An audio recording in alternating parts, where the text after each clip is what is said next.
Atención, este audiolibro animado es una producción intelectual registrada y una obra derivada creada por Audiolibros Prohibidos y a todos los derechos sobre la traducción, narración, caracterización de voz, sincronización labial, animación y composición audiovisual están reservados internacionalmente. Queda estrictamente prohibida cualquier forma de reproducción, distribución, modificación, extracción, realización de copias o uso comercial. No se otorga ningún tipo de autorización o permiso para su uso fuera de esta plataforma. Las infracciones serán perseguidas legalmente hasta las últimas consecuencias. Disfrute de esta obra única. Robert Louis Stevenson, El ladrón de cadáveres. Todas las noches del año nos sentábamos los cuatro en el pequeño reservado de la posada Georgine de Benham, el empresario de pompas fúnebres, el dueño, Fettes y yo. A veces había más gente, pero tanto se hacía viento como si no, tanto si llovía como si nevaba. Caía una helada. Los cuatro, llegado el momento, nos instalábamos en nuestros respectivos sillones. Fettes era un viejo escocés muy dado a la bebida, culto, sin duda, y también acomodado, porque vivía sin hacer nada. Había llegado a Debenham años atrás, todavía joven, y por la simple permanencia se había convertido en hijo adoptivo del pueblo. Su capa azul de camelote era una antigüedad, igual que la torre de la iglesia. Su sitio fijo en el reservado de la posada, su conspicua ausencia de la iglesia, y sus vicios vergonzosos eran cosas de todos sabidas en Debenham. Mantenía algunas opiniones vagamente radicales y cierto pasajero escepticismo religioso que sacaba a relucir periódicamente, dando énfasis a sus palabras con imprecisos manotazos sobre la mesa. Bebía ron, 5 vasos todas las veladas, y durante la mayor parte de su diaria visita a la posada permanecía en un estado de melancólico estupor alcohólico, siempre con el vaso de ron en la mano derecha. Le llamábamos el doctor, porque se le atribuían ciertos conocimientos de medicina y en casos de emergencia había sido capaz de entablillar una fractura o reducir una luxación, pero, al margen de estos pocos detalles, carecíamos de información sobre su personalidad y antecedentes. Una oscura noche de invierno habían dado las 9, algo antes de que el dueño se reuniera con nosotros. Fuimos informados de que un gran terrateniente de los alrededores se había puesto enfermo en la posada, atacado de apoplejía, cuando iba de camino hacia Londres y el Parlamento, y por telégrafo se había solicitado la presencia, a la cabecera del gran hombre, de su médico de la capital. Personaje todavía más famoso. Era la primera vez que pasaba una cosa así en Debenham. Hacía muy poco tiempo que se había inaugurado el ferrocarril y todos estábamos convenientemente impresionados. Ya ha llegado, dijo el dueño, después de llenar y de encender la pipa. ¿Quién? Dije yo. No querrá usted decir el médico. Precisamente, contestó nuestro posadero. ¿Cómo se llama? Doctor MacFarlane, dijo el dueño. Fettes estaba acabando su tercer vaso, sumido ya en el estupor de la borrachera, unas veces asintiendo con la cabeza, otras con la mirada perdida en el vacío, pero con el sonido de las últimas palabras pareció despertarse y repitió 2 veces el apellido MacFarlane, la primera con entonación tranquila, pero con repentina emoción. La segunda sí, dijo el dueño, así se llama. Doctor Wolf MacFarlane. Fettes se serenó inmediatamente, sus ojos se aclararon, su voz se hizo más firme y sus palabras más vigorosas. Todos nos quedamos muy sorprendidos ante aquella transformación, porque era como si un hombre hubiera resucitado de entre los muertos. Le ruego que me disculpen, dijo, mucho me temo que no prestaba atención a sus palabras. ¿Quién es ese tal Wolf MacFarlane? Y añadió, después de oír las explicaciones del dueño, no puede ser. Claro que no, y, sin embargo, me gustaría ver a ese hombre cara a cara. ¿Le conoce usted, doctor?, preguntó boquiabierto el empresario de pompas fúnebres. Dios no lo quiera, fue la respuesta, y, sin embargo, el nombre no es nada corriente. Sería demasiado imaginar que hubiera dos. Dígame, posadero, se trata de un hombre viejo. No es un hombre joven, desde luego, y tiene el pelo blanco, pero sí parece más joven que usted. Es mayor que yo, sin embargo, varios años mayor. Pero dando un manotazo sobre la mesa, es el ron lo que ve usted en mi cara, el ron y mis pecados. Este hombre quizá tenga una conciencia más fácil de contentar y haga bien las digestiones. Conciencia. ¿De qué cosas me atrevo a hablar? Se imaginarán ustedes que he sido un buen cristiano. No es cierto, pues no, yo no, nunca me ha dado por la hipocresía. Quizá Voltaire habría cambiado si se hubiera visto en mi caso, pero, aunque mi cerebro hoy procedió a darse un manotazo sobre la calva cabeza, aunque mi cerebro funcionaba perfectamente, no saqué ninguna conclusión de las cosas que vi. Si este doctor y la persona que usted conoce, me aventuré a apuntar. Después de una pausa bastante penosa, debemos deducir que no comparte la buena opinión del posadero. Fetes no me hizo el menor caso. Sí, dijo, con repentina firmeza, tengo que verlo cara a cara. Se produjo otra pausa, luego una puerta se cerró con cierta violencia en el primer piso y se oyeron pasos en la escalera. Es el doctor, exclamó el dueño. Si se da prisa podrá alcanzarle. No había más que 2 pasos desde el pequeño reservado a la puerta de la vieja posada Georgia. La ancha escalera de roble terminaba casi en la calle. Entre el umbral y el último peldaño no había sitio más que para una alfombra turca, pero este espacio tan reducido quedaba brillantemente iluminado todas las noches, no solo gracias a la luz de la escalera y al gran farol debajo del nombre de la posada, sino también debido al cálido resplandor que salía por la ventana de la cantina. La posada llamaba así convenientemente la atención de los que cruzaban por la calle en las frías noches de invierno. Fetes se llegó sin vacilaciones hasta el diminuto vestíbulo y los demás, quedándonos un tanto retrasados, nos dispusimos a presenciar el encuentro entre aquellos 2 hombres. Encuentro que uno de ellos había definido como cara a cara. El doctor McFarlane era un hombre despierto y vigoroso. Sus cabellos blancos servían para resaltar la calma y la palidez de su rostro, nada desprovisto de energía. Por otra parte, iba elegantemente vestido con el mejor velarte y la más fina holanda, y lucía una gruesa cadena de oro para el reloj y gemelos y anteojos del mismo metal precioso. La corbata, ancha y con muchos pliegues, era blanca con lunares de color lila, y llevaba al brazo un abrigo de pieles para defenderse del frío durante el viaje. No hay duda de que lograba dar dignidad a sus años envuelto en aquella atmósfera de riqueza y respetabilidad, y no dejaba de ser todo un contraste sorprendente ver a nuestro borrachín calvo, sucio, lleno de granos y arropado en su vieja capa azul de camelote, enfrentarse con él al pie de la escalera. McFarlane dijo con voz resonante, más propia de un heraldo que de un amigo. El gran doctor se detuvo bruscamente en el 4.º escalón, como si la familiaridad de aquel saludo sorprendiera y en cierto modo ofendiera su dignidad.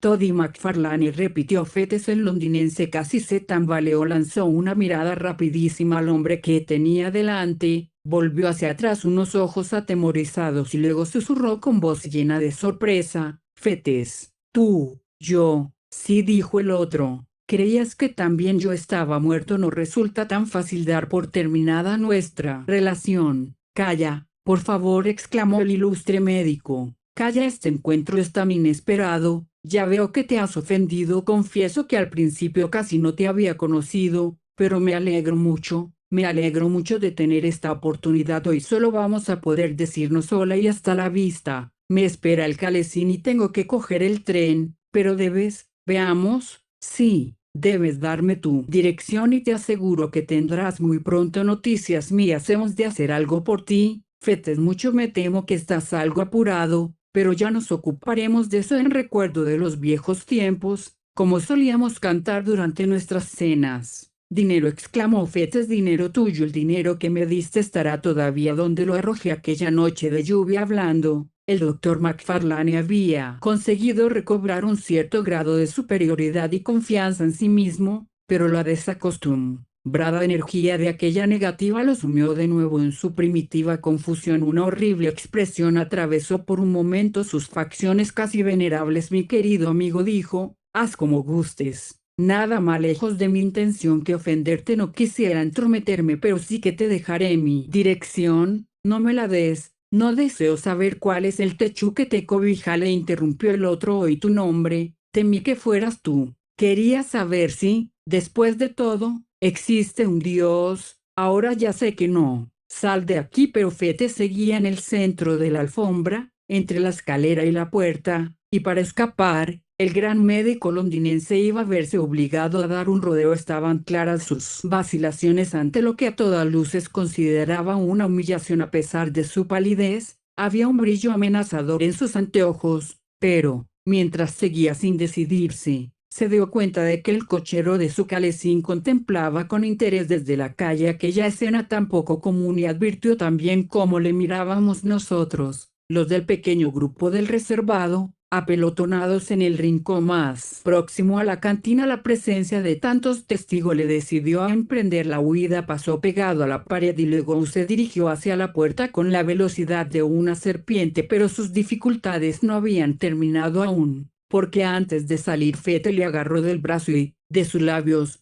aunque en un susurro, salieron con toda claridad estas palabras: ¿has vuelto a verlo? El famoso doctor londinense dejó escapar un grito ahogado, dio un empujón al que así le interrogaba y con las manos sobre la cabeza huyó como un ladrón cogido infraganti. Antes de que a ninguno de nosotros se nos ocurriera hacer el menor movimiento, el calesín traqueteaba ya camino de la estación. La cena había terminado. Como podría serlo un sueño, pero aquel sueño había dejado pruebas y rastros de su paso. Al día siguiente la criada encontró los anteojos de oro en el umbral, rotos, y aquella noche todos permanecimos en pie, sin aliento, junto a la ventana de la cantina, con Fetes a nuestro lado, sereno, pálido y con aire decidido. Que Dios nos tenga de su mano, Mr. Fetes, dijo el posadero, al ser el primero en recobrar el normal uso de sus sentidos. ¿A qué obedece todo esto? Son cosas bien extrañas las que usted ha dicho. Fetes se volvió hacia nosotros, nos fue mirando a la cara sucesivamente. Procuren tener la lengua quieta, dijo. Es arriesgado enfrentarse con el tal MacFarlane. Los que lo han hecho se han arrepentido demasiado tarde. Después, sin terminarse el tercer vaso, ni mucho menos quedarse para consumir los otros dos, nos dijo adiós y se perdió en la oscuridad de la noche. Después de pasar bajo la lámpara de la posada, nosotros tres regresamos a los sillones del reservado, con un buen fuego y 4 velas recién empezadas, y, a medida que recapitulábamos lo sucedido, el primer escalofrío de nuestra sorpresa se convirtió muy pronto en hormiguillo de curiosidad. Nos quedamos allí hasta muy tarde. No recuerdo ninguna otra noche en la que se prolongara tanto la tertulia. Antes de separarnos, cada uno tenía una teoría que se había comprometido a probar, y no había para nosotros asunto más urgente en este mundo que rastrear el pasado de nuestro misterioso contertulio y descubrir el secreto que compartía con el famoso doctor londinense. No es un gran motivo de vanagloria, pero creo que me di mejor maña que mis compañeros para desvelar la historia, y quizá no haya en estos momentos otro ser vivo que pueda narrarles a ustedes aquellos monstruosos y abominables sucesos de joven. Fetes había estudiado medicina en Edimburgo. Tenía un cierto tipo de talento que le permitía retener gran parte de lo que oía y asimilarlo enseguida, haciendo lo suyo. Trabajaba poco en casa, pero era cortés, atento e inteligente en presencia de sus maestros. Pronto se fijaron en él por su capacidad de atención y su buena memoria, y, aunque a mí me pareció bien extraño cuando lo oí por primera vez, Fetes era en aquellos días bien parecido y cuidaba mucho de su aspecto exterior. Existía por entonces fuera de la universidad un cierto profesor de anatomía, al que designaré aquí mediante la letra K. Su nombre llegó más adelante a ser tristemente célebre. El hombre que lo llevaba se escabulló disfrazado por las calles de Edimburgo, mientras el gentío, que aplaudía la ejecución de Burke, pedía a grito la sangre de su patrón. Pero MRK estaba entonces en la cima de su popularidad.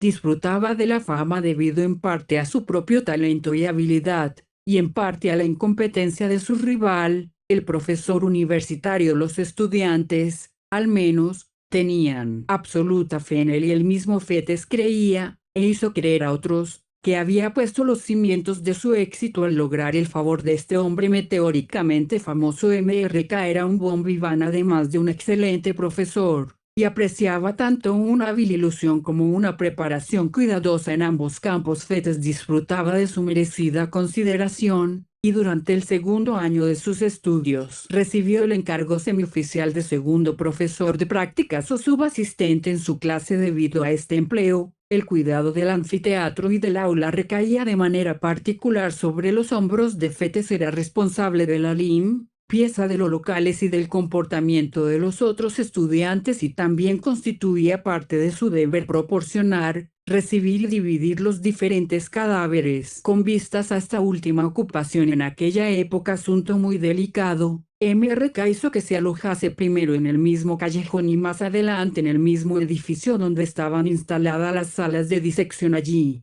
después de una noche de turbulentos placeres, con la mano todavía temblorosa y la vista nublada, tenía que abandonar la cama en la oscuridad de las horas que preceden a los amaneceres invernales, para entenderse con los sucios y desesperados traficantes que abastecían las mesas. Tenía que abrir la puerta a aquellos hombres que después han alcanzado tan terrible reputación en todo el país. Tenía que recoger su trágico cargamento, pagarles el sórdido precio convenido y quedarse solo, al marcharse los otros, con aquellos desagradables despojos de humanidad terminada. Tal escena, Fettes volvía a adormilarse por espacio de 1 o 2 horas para reparar así los abusos de la noche y refrescarse un tanto para los trabajos del día siguiente. Pocos muchachos podrían haberse mostrado más insensibles a las impresiones de una vida pasada de esta manera bajo los emblemas de la moralidad. Su mente estaba impermeabilizada contra cualquier consideración de carácter general. Era incapaz de sentir interés por el destino y los reveses de fortuna de cualquier otra persona, esclavo total de sus propios deseos y rastreras ambiciones. Frío, superficial y egoísta en última instancia, no carecía de ese mínimo de prudencia, a la que se da equivocadamente el nombre de moralidad, que mantiene a un hombre alejado de borracheras inconvenientes o latrocinios castigables. Como Fettes deseaba además que sus maestros y condiscípulos tuvieran de él una buena opinión, se esforzaba en guardar las apariencias. Decidió también destacar en sus estudios y día tras día servía a su patrón impecablemente en las cosas más visibles y que más podían reforzar su reputación de buen estudiante. Para indemnizarse de sus días de trabajo, se entregaba por las noches a placeres ruidosos y desvergonzados, y cuando los dos platillos se equilibraban, el órgano al que Fettes llamaba su conciencia se declaraba satisfecho. La obtención de cadáveres era continua causa de dificultades tanto para él como para su patrón. En aquella clase con tantos alumnos y en la que se trabajaba mucho, la materia prima de las disecciones estaba siempre a punto de acabarse, y las transacciones que esta situación hacía necesarias no solo eran desagradables en sí mismas, sino que podían tener consecuencias muy peligrosas para todos los implicados. La norma de MRK era no hacer preguntas en el trato con los de la profesión. Ellos consiguen el cuerpo y nosotros pagamos el precio, solía decir, recalcando la aliteración, quid pro quo. Y de nuevo, y con cierto cinismo, le repetía a sus asistentes que no hicieran preguntas por razones de conciencia. No es que se diera por sentado implícitamente que los cadáveres se conseguían mediante el asesinato. Si tal idea se le hubiera formulado mediante palabras, MRK se habría horrorizado, pero su frívola manera de hablar tratándose de un problema tan serio era, en sí misma, una ofensa contra las normas más elementales de la responsabilidad social y una tentación ofrecida a los hombres con los que negociaba. Fettes, por ejemplo, no había dejado de advertir que, con frecuencia, los cuerpos que le llevaban habían perdido la vida muy pocas horas antes. También le sorprendía una y otra vez el aspecto abominable y los movimientos solapados de los rufianes que llamaban a su puerta antes del alba, y, atando cabos para sus adentros, quizá atribuía un significado demasiado inmoral y demasiado categórico a las imprudentes advertencias de su maestro. En resumen, Fettes entendía que su deber constaba de 3 apartados: aceptar lo que le traían, pagar el precio y pasar por alto cualquier indicio de un posible crimen. Una mañana de noviembre esta consigna de silencio se vio duramente puesta a prueba. Fettes, después de pasar la noche en blanco debido a un atroz dolor de muelas, paseándose por su cuarto como una fiera enjaulada o arrojándose desesperado sobre la cama, y caer ya de madrugada en ese sueño profundo e intranquilo que con tanta frecuencia es la consecuencia de una noche de dolor, se vio despertado por la tercera o cuarta impaciente repetición de la señal convenida. La luna, aunque en cuarto menguante, derramaba abundante luz. Hacía mucho frío y la noche estaba ventosa. La ciudad dormía aún, pero una indefinible agitación preludiaba ya el ruido y el tráfago del día. Los profanadores habían llegado más tarde de lo acostumbrado y parecían tener aún más prisa por marcharse que otras veces. Fetes, muerto de sueño, les fue alumbrando escaleras arriba. Oía sus roncas voces, con fuerte acento irlandés, como formando parte de un sueño, y mientras aquellos hombres vaciaban el lúgubre contenido de su saco, él dormitaba, con un hombro apoyado contra la pared. Tuvo que hacer luego verdaderos esfuerzos para encontrar el dinero con que pagar a aquellos hombres. Al ponerse en movimiento sus ojos tropezaron con el rostro del cadáver. No pudo disimular su sobresalto. Dio 2 pasos hacia adelante, con la vela en alto. «¡Santo cielo!», exclamó. «Si es Jane Galbraith». Los hombres no respondieron nada, pero se movieron imperceptiblemente en dirección a la puerta. «La conozco, se lo aseguro», continuó Fetes. «Ayer estaba viva y muy contenta. Es imposible que haya muerto. Es imposible que hayan conseguido este cuerpo de forma correcta». «Está usted completamente equivocado, señor», dijo uno de los hombres, pero el otro lanzó a Fetes una mirada amenazadora y pidió que se les diera el dinero inmediatamente. Era imposible malinterpretar su expresión o exagerar el peligro que implicaba. Al muchacho le faltó valor, tartamudeó una excusa, contó la suma convenida y acompañó a sus odiosos visitantes hasta la puerta. Tan pronto como desaparecieron, Fetes se apresuró a confirmar sus sospechas mediante una docena de marcas que no dejaban lugar a dudas. Identificó a la muchacha con la que había bromeado el día anterior. Vio, con horror, señales sobre aquel cuerpo que podían muy bien ser pruebas de una muerte violenta. Se sintió dominado por el pánico y buscó refugio en su habitación. Una vez allí reflexionó con calma sobre el descubrimiento que había hecho. Consideró fríamente la importancia de las instrucciones de MRK y el peligro para su persona que podía derivarse de su intromisión en un asunto de tanta importancia. Finalmente, lleno de angustiosas dudas, determinó esperar y pedir consejo a su inmediato superior. El primer asistente era un médico joven, Dolphy Macfarlane, gran favorito de los estudiantes temerarios, hombre inteligente, disipado y absolutamente falto de escrúpulos. Había viajado y estudiado en el extranjero. Sus modales eran agradables y un poquito atrevidos. Se le consideraba una autoridad en cuestiones teatrales y no había nadie más hábil para patinar sobre el hielo ni que manejara con más destreza los palos de golf.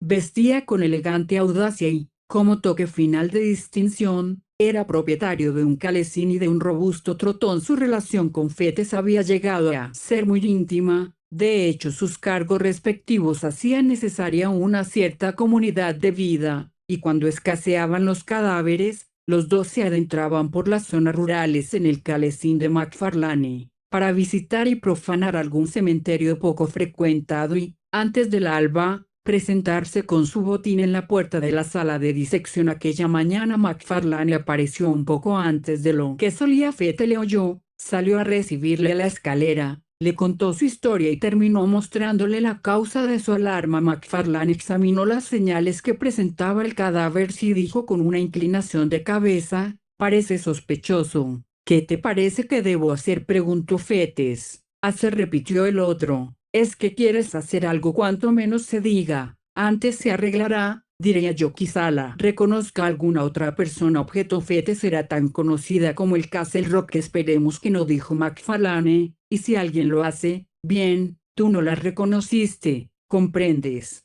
Y no hay más que hablar. Lo cierto es que esto lleva ya demasiado tiempo sucediendo». «Remueve el cieno y colocarás acá en una situación desesperada. Tampoco tú saldrías muy bien librado ni yo. Si vamos a eso, me gustaría saber cómo quedaríamos, o qué demonios podríamos decir si nos llamaran como testigos ante cualquier tribunal. Porque, para mí, sabes, hay una cosa cierta. Prácticamente hablando, todo nuestro material han sido personas asesinadas». «Macfarlane», exclamó Fetes. «Vamos, vamos», se burló el otro. «Como si tú no lo hubieras sospechado». «Sospechar es una cosa, y probar otra. Ya lo sé, y siento tanto como tú que esto haya llegado hasta aquí». Dando unos golpes en el cadáver con su bastón. «Pero colocados en esta situación, lo mejor que puedo hacer es no reconocerla», y añadió con gran frialdad: «Así es, no la reconozco. Tú puedes. Si es ese tu deseo, no voy a decirte lo que tienes que hacer, pero creo que un hombre de mundo haría lo mismo que yo, y me atrevería a añadir que eso es lo que acá esperaría de nosotros. La cuestión es por qué nos eligió a nosotros como asistentes y yo respondo, porque no quería viejas chismosas. Aquella manera de hablar era la que más efecto podía tener en la mente de un muchacho como Fettes. Accedió a imitar a McFarlane. El cuerpo de la desgraciada joven pasó a la mesa de disección como era costumbre y griega. Nadie hizo el menor comentario ni pareció reconocerla. Una tarde, después de haber terminado su trabajo de aquel día, Fettes entró en una taberna muy concurrida y encontró allí a McFarlane sentado en compañía de un extraño. Era un hombre pequeño, muy pálido y de cabellos muy oscuros, y ojos negros como carbones. El corte de su cara parecía prometer una inteligencia y un refinamiento que sus modales se encargaban de desmentir, porque nada más empezar a tratarle, se ponía de manifiesto su vulgaridad, su tosquedad y su estupidez. Aquel hombre ejercía, sin embargo, un extraordinario control sobre McFarlane, le daba órdenes como si fuera el gran Baja, se indignaba ante el menor inconveniente o retraso, y hacía groseros comentarios sobre el servilismo con que era obedecido. Esta persona tan desagradable manifestó una inmediata simpatía hacia Fettes. Trató de ganárselo invitándolo a beber y le honró con extraordinarias confidencias sobre su pasado. Si una décima parte de lo que confesó era verdad, se trataba de un bribón de lo más odioso, y la vanidad del muchacho se sintió halagada por el interés de un hombre de tanta experiencia. Yo no soy precisamente un ángel, hizo notar el desconocido, pero McFarlane me da ciento y raya. Toddy McFarlane, le llamo yo. Toddy, pide otra copa para tu amigo. Bien, Toddy, levántate y cierra la puerta. Toddy me odia, dijo después. Sí, Toddy, claro que me odias, no me gusta ese maldito nombre, y usted lo sabe, gruñó McFarlane. Escúchalo, ¿has visto a los muchachos tirar al blanco con sus cuchillos? A él le gustaría hacer eso por todo mi cuerpo, explicó el desconocido. Nosotros, la gente de medicina, tenemos un sistema mejor, dijo Fettes. Cuando no nos gusta un amigo muerto, lo llevamos a la mesa de disección. McFarlane le miró enojado, como si aquella broma fuera muy poco de su agrado. Fue pasando la tarde. Gray,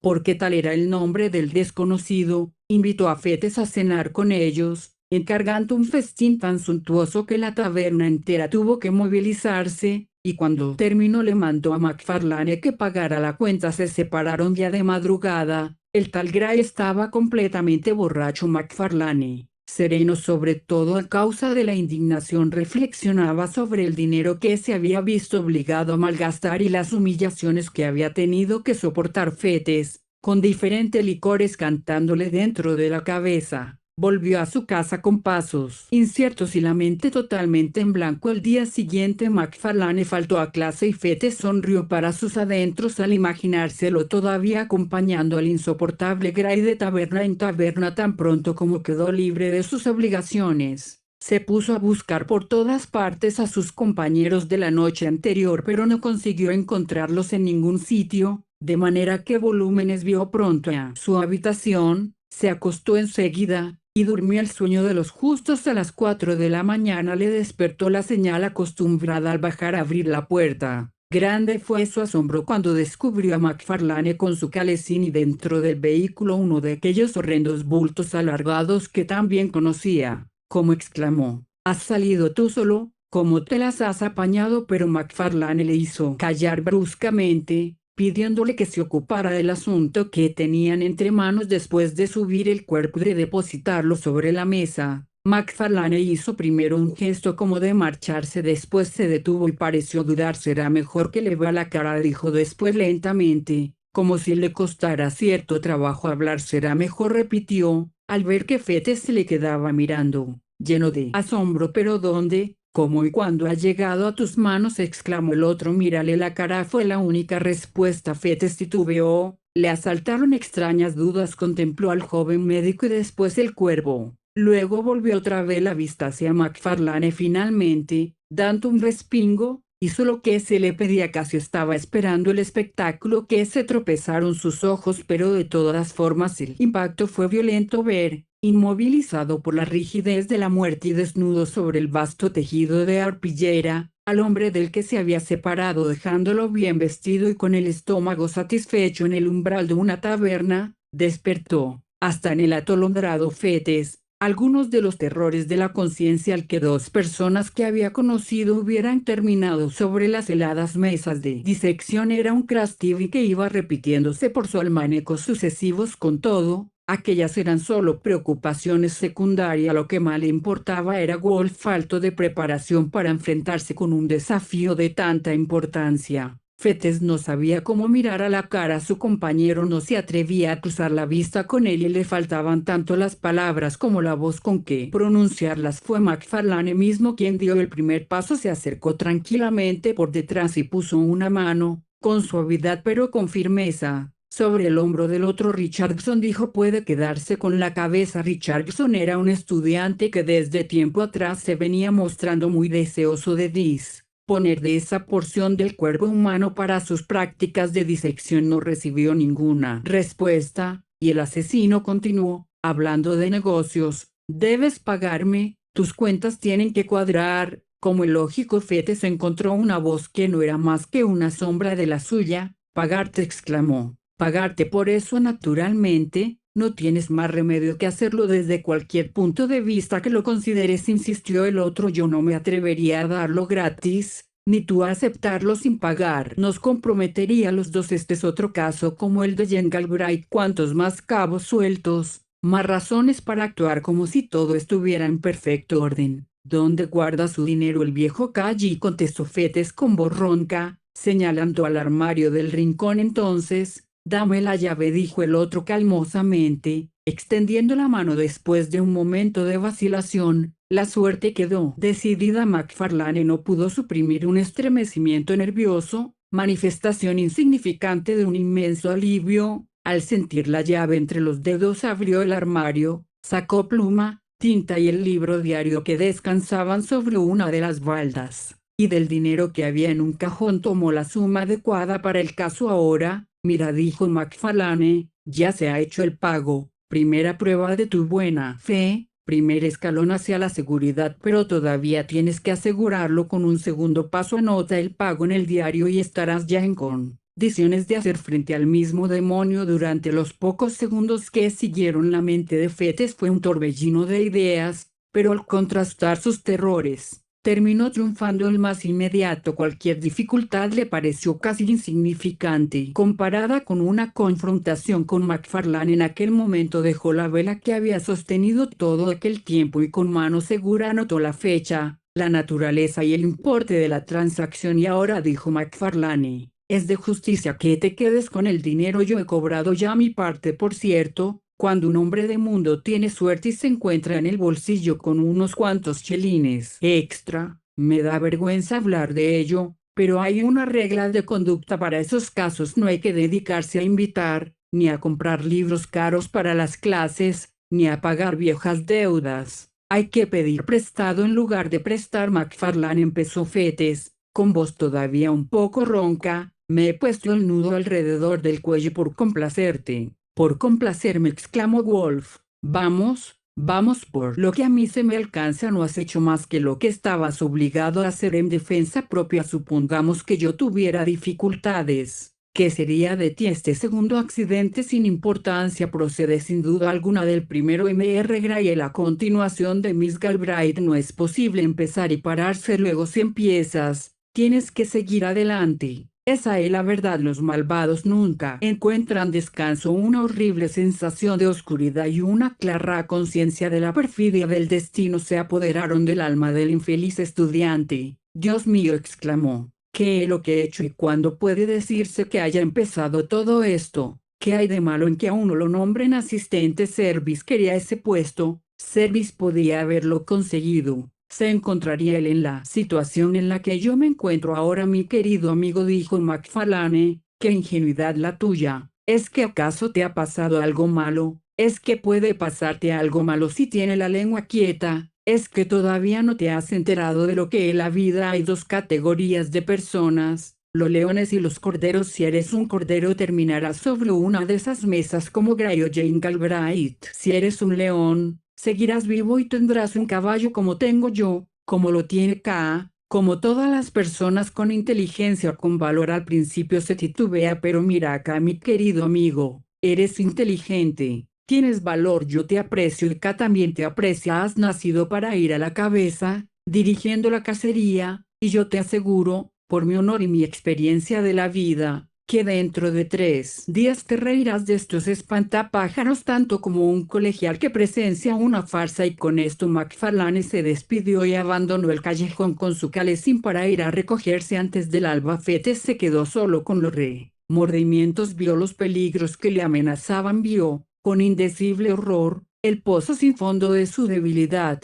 y cómo, de concesión en concesión, había descendido de árbitro del destino de McFarlane a cómplice indefenso, y a sueldo hubiera dado el mundo entero por haberse mostrado un poco más valiente en el momento oportuno. Pero no se le ocurrió que la valentía estuviera aún a su alcance. El secreto de Jane Galbraith y la maldita entrada en el libro diario habían cerrado su boca definitivamente. Pasaron las horas, los alumnos empezaron a llegar, se fue haciendo entrega de los miembros del infeliz Gray a unos y otros, y los estudiantes lo recibieron sin hacer el menor comentario. Richardson manifestó su satisfacción al dársele la cabeza, y, antes de que sonara la hora de la libertad, Fettes temblaba, exultante, al darse cuenta de lo mucho que había avanzado en el camino hacia la seguridad. Durante 2 días siguió observando, con creciente alegría, el terrible proceso de enmascaramiento. Al tercer día McFarlane reapareció. Había estado enfermo, dijo,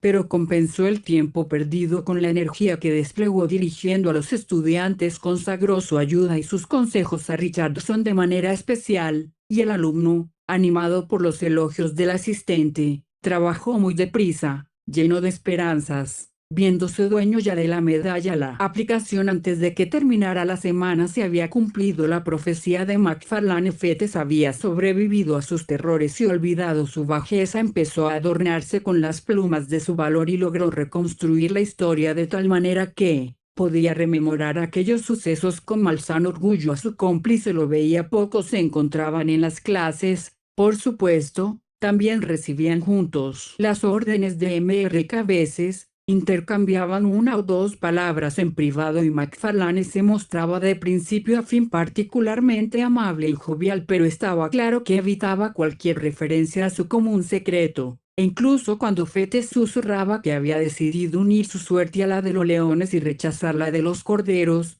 se limitaba a indicarle con una sonrisa que guardara silencio. Finalmente se presentó una ocasión para que los dos trabajaran juntos de nuevo en la clase de MRK. Volvían a escasear los cadáveres. Los alumnos se mostraban impacientes y una de las aspiraciones del maestro era estar siempre bien provisto. Al mismo tiempo llegó la noticia de que iba a efectuarse un entierro en el rústico cementerio de Glencore. El paso del tiempo ha modificado muy poco el sitio en cuestión. Estaba situado entonces, como ahora, en un cruce de caminos, lejos de toda humana habitación y escondido bajo el follaje de 6 los balidos de las ovejas en las colinas de los alrededores, los riachuelos a ambos lados, uno cantando con fuerza entre las piedras y el otro goteando furtivamente entre remanso y remanso, el rumor del viento en los viejos castaños florecidos y, una vez a la semana, la voz de la campana y las viejas melodías del chantry eran los únicos sonidos que turbaban el silencio de la iglesia rural. El resurreccionista, por usar un sinónimo de la época, no se sentía coartado por ninguno de los aspectos de la piedad tradicional. Parte integrante de su trabajo era despreciar y profanar los pergaminos y las trompetas de las antiguas tumbas, los caminos trillados por pies devotos y afligidos, y las ofrendas e inscripciones que testimonian el afecto de los que aún siguen vivos en las zonas rústicas, donde el amor es más tenaz de lo corriente y donde lazos de sangre o camaradería unen a toda la sociedad de una parroquia. El ladrón de cadáveres, en lugar de sentirse repelido por natural respeto, agradece la facilidad y ausencia de riesgo con que puede llevar a cabo su tarea a cuerpos que habían sido entregados a la tierra. En gozosa expectación de un despertar bien diferente, les llegaba esa resurrección apresurada, llena de terrores, a la luz de la linterna, de la pala y el asadón forzado, el ataúd y rasgada la mortaja, los melancólicos restos, vestidos de arpillera, después de dar tumbos durante horas por caminos apartados, privados incluso de la luz de la luna, eran finalmente expuestos a las mayores indignidades ante una clase de muchachos boquiabiertos de manera semejante a como dos buitres pueden caer en picado sobre un cordero agonizante. Fettes y MacFarlane iban a abatirse sobre una tumba en aquel tranquilo lugar de descanso, lleno de verdura. La esposa de un granjero, una mujer que había vivido 60 años y había sido conocida por su excelente mantequilla y bondadosa conversación, había de ser arrancada de su tumba a medianoche y transportada, desnuda y sin vida, a la lejana ciudad que ella siempre había honrado poniéndose, para visitarla, sus mejores galas dominicales. El lugar que le correspondía junto a su familia habría de quedar vacío hasta el día del juicio final. Sus miembros, inocentes y siempre venerables, habrían de ser expuestos a la fría curiosidad del disector. A última hora de la tarde los viajeros se pusieron en camino, bien envueltos en sus capas y provistos con una botella de formidables dimensiones. Llovía sin descanso, una lluvia densa y fría que se desplomaba sobre el suelo con inusitada violencia. De vez en cuando soplaba una ráfaga de viento, pero la cortina de lluvia acababa con ella a pesar de la botella. El trayecto hasta Panicuik, donde pasarían la velada, resultó triste y silencioso. Se detuvieron antes en un espeso bosquecillo no lejos del cementerio para esconder sus herramientas, y volvieron a pararse en la posada Fisher's Tryst, para brindar delante del fuego e intercalar una jarra de cerveza entre los tragos de whisky. Cuando llegaron al final de su viaje, el calesín fue puesto a cubierto, se dio de comer al caballo y los jóvenes doctores se acomodaron en un reservado para disfrutar de la mejor cena y del mejor vino que la casa podía ofrecerle. Las luces, el fuego, el golpear de la lluvia contra la ventana, el frío y absurdo trabajo que les esperaba, todo contribuía a hacer más placentera la comida. Con cada vaso que bebían su cordialidad aumentaba. Muy pronto MacFarlane entregó a su compañero un montoncito de monedas de oro, un pequeño obsequio. Dijo entre amigos: estos favores tendrían que hacerse con tanta facilidad como pasa de mano en mano uno de esos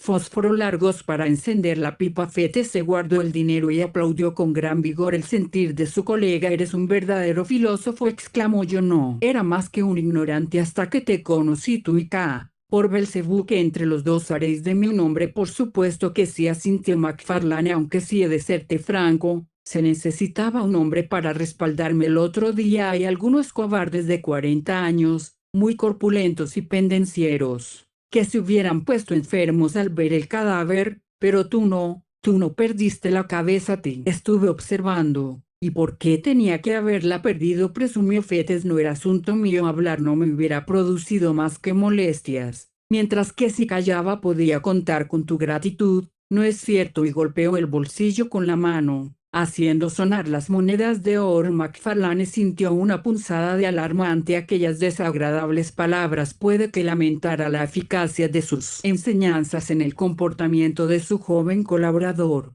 pero no tuvo tiempo de intervenir porque el otro continuó en la misma línea jactanciosa. Lo importante es no asustarse. Confieso, aquí, entre nosotros, que no quiero que me cuelguen, y eso no es más que sentido práctico, pero la mojigatería, MacFarlane, nací ya despreciándola. El infierno, Dios, el demonio, el bien y el mal, el pecado, el crimen, y toda esa vieja galería de curiosidades, quizás sirvan para asustar a los chiquillos, pero los hombres de mundo como tú y como yo desprecian esas cosas. Brindemos por la memoria de Gray. Para entonces estaba siendo ya algo tarde. Pidieron que les trajeran el calesín delante de la puerta con los dos faroles encendidos, y una vez cumplimentada su orden, pagaron la cuenta y emprendieron la marcha. Explicaron que iban camino de Pebbles y tomaron aquella dirección hasta perder de vista las últimas casas del pueblo. Luego, apagando los faroles, dieron la vuelta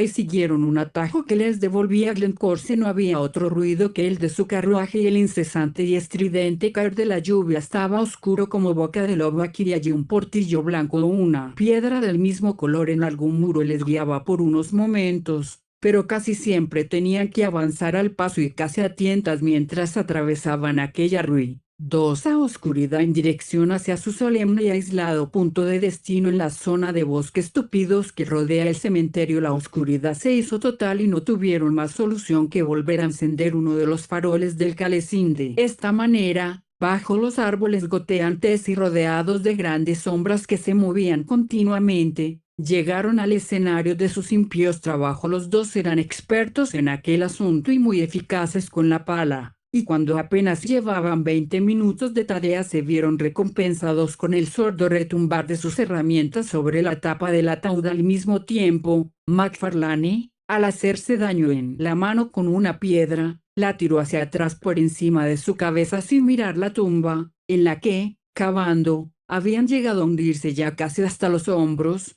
Estaba situada muy cerca del borde del camposanto, y para que iluminara mejor sus trabajos habían apoyado el farol del Calesín contra un árbol casi en el límite del empinado terraplén que descendía hasta el arroyo. La casualidad dirigió certeramente aquella piedra. Se oyó en el acto un estrépito de vidrios rotos, la oscuridad les envolvió. Ruidos alternativamente secos y vibrantes sirvieron para anunciarle la trayectoria del farol terraplén abajo, y las veces que chocaba con árboles encontrados en su camino, una piedra o dos, desplazadas por el farol en su caída, le siguieron dando tumbos hasta el fondo del vallecillo, y luego el silencio, como la oscuridad, se apoderó de todo, y por mucho que aguzaron el oído no se oía más que la lluvia, que tan pronto llevaba el compás del viento como caía sin altibajos sobre millas y millas de campo abierto. Como casi estaban terminando ya su aborrecible tarea, juzgaron más prudente acabarla a oscuras. Desenterraron el ataúd y rompieron la tapa, introdujeron el cuerpo en el saco, que estaba completamente mojado, y entre los dos lo transportaron hasta el Calesín. Uno se montó para sujetar el cadáver y el otro, llevando al caballo por el bocado fatientas junto al muro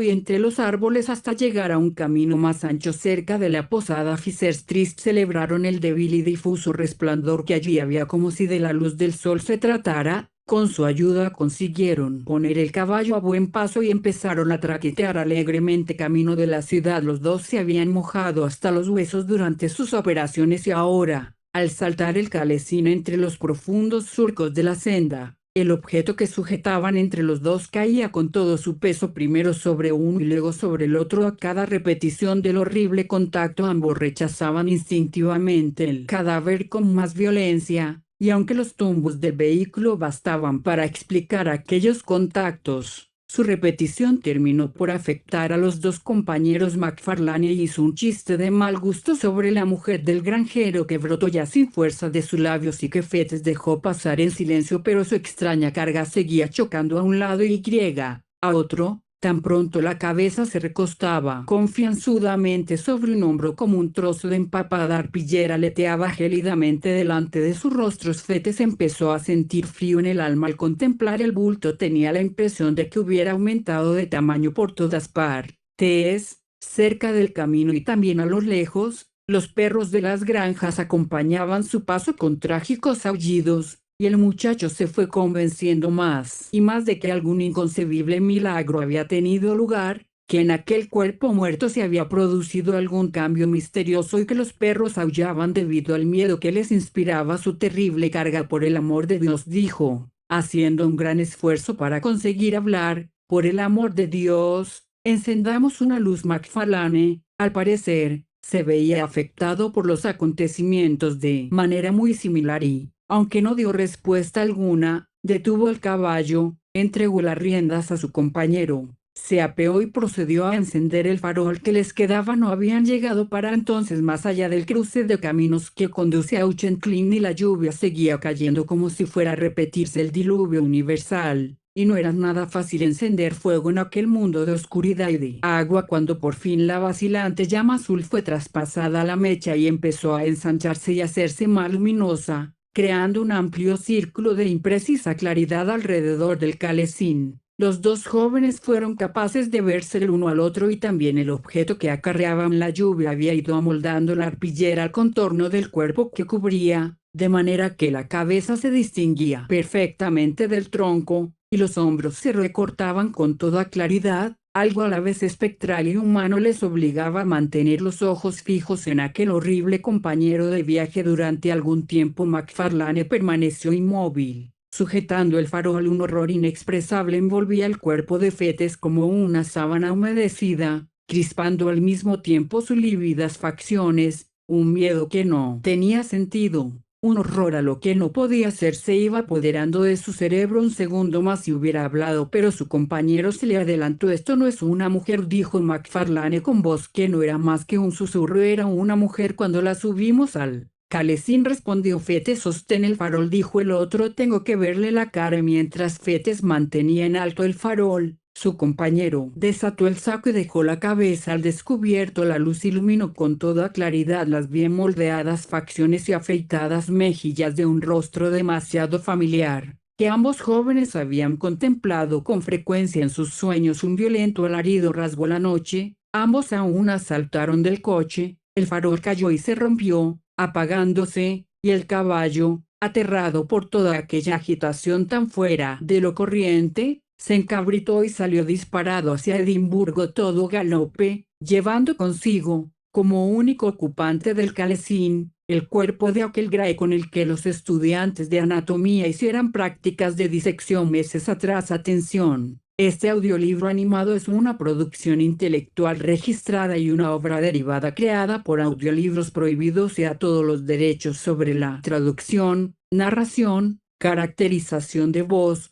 sincronización labial, animación y composición audiovisual están reservados internacionalmente. Queda estrictamente prohibida cualquier forma de reproducción, distribución, modificación, extracción, realización de copias o uso comercial. No se otorga ningún tipo de autorización o permiso para su uso fuera de esta plataforma. Las infracciones serán perseguidas legalmente hasta las últimas consecuencias. Disfrute de esta obra única.